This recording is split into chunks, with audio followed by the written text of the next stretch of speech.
Is there a word for the sadness over what might have been? Context: you made the decision not to see a person anymore.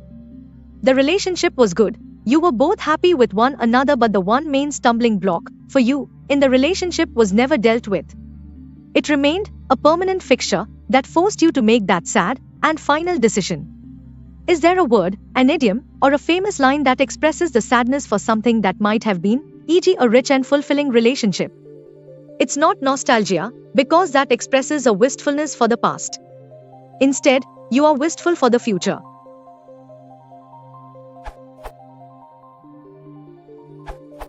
Regrets? I've had a few, but then again, too few to mention. I did what I had to do and saw it through without exemption. I planned each charted course, each careful step along the byway, and more, much more than this. I did it my way. Edit.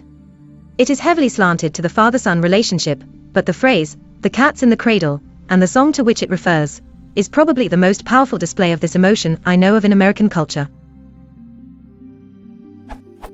A bit more abstract is "The Road Not Taken," which refers to Robert Frost's poem of the same name.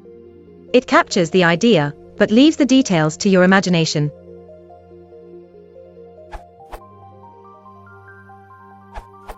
As requested. Of all the words of mice and men, the saddest are "it might have been." From Kurt Vonnegut, Cat's Cradle, Chapter 123.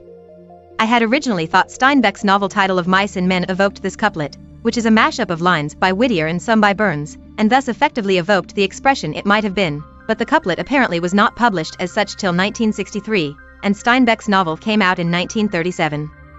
Alas, do I actually have to say it?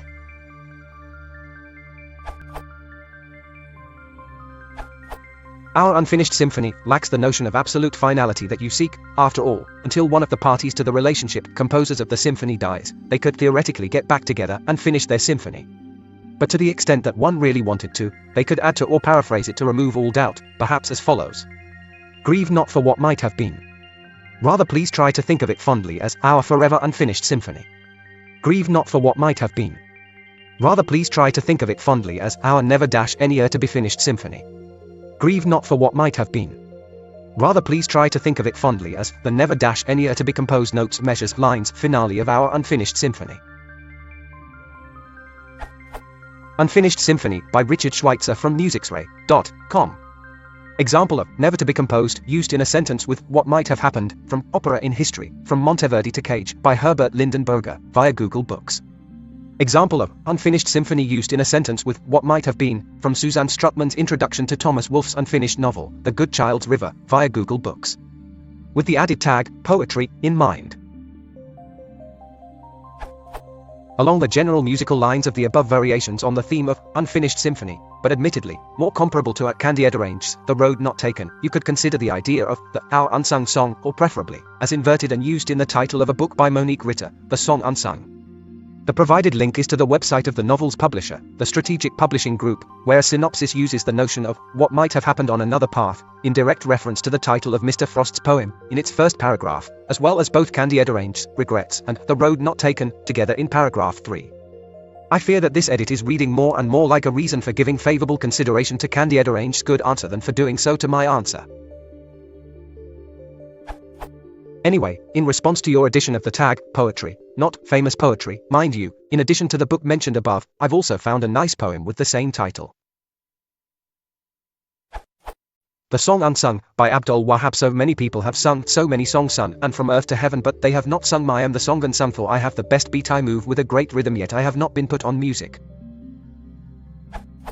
The reason I know not nor I want to know, as it could be anything, but I am sure that it is not their ability neither the quality which I carry. If anyone sings mine instantly he or she will be on the cloud ninny, as I am the song none has ever touched me purely unsung. O singers of the world, if you sing my shall make your fame spread so wide that your name cannot hold, as I am the song unique and totally unsung. Abdul Wahab. From poemhunter.com.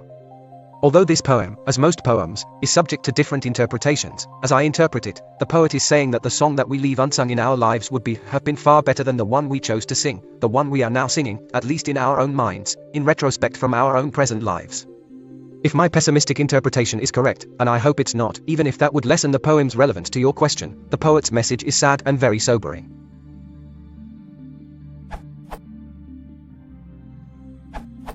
I would suggest hauntology, specifically as defined by cultural theorist Mark Fisher, who used the term to describe contemporary art preoccupied with this temporal disjunction and defined by a nostalgia for lost futures.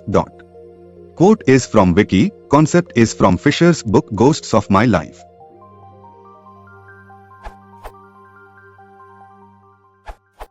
Shattered dreams. Possibly a darker meaning than what you're looking for, but Johnny Hates Jazz made a cool song about it.